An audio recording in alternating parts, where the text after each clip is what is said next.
अपना सबके मिथिला संस्कार पर स्वागत कर एकटा गौरी के गीत दै छी से सुनु। सिया सुकुमारी जनक के दुलारी गौरी पूजन के जाती है, गौरी पूजन के जाती है। फूल के डाली हाथों कलेली, फूल के डाली हाथों कलेली। जलो भरले अछि लोटाए, सिया सुकुमारी जनक के दुलारी गौरी पूजन के जाती है। अड़हुल के फूले लए गिरजा के पूजब, मांगा भागा सोहा गए।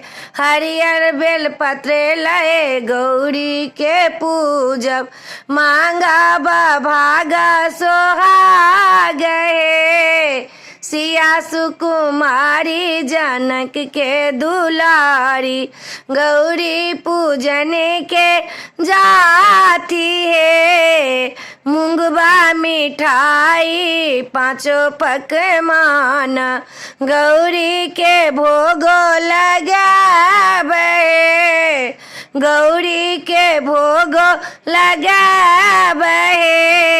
सिया सुकुमारी जनक के दुलारी गौरी पूजन के जाती है, गौरी पूजन के जाती है।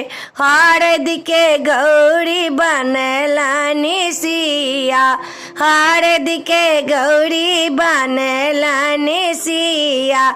सफरी में ले ली सजाए, हे सफरी में ले ली सजाए। सिया सुकुमारी जनक के दुलारी गौरी पूजन के जाती है।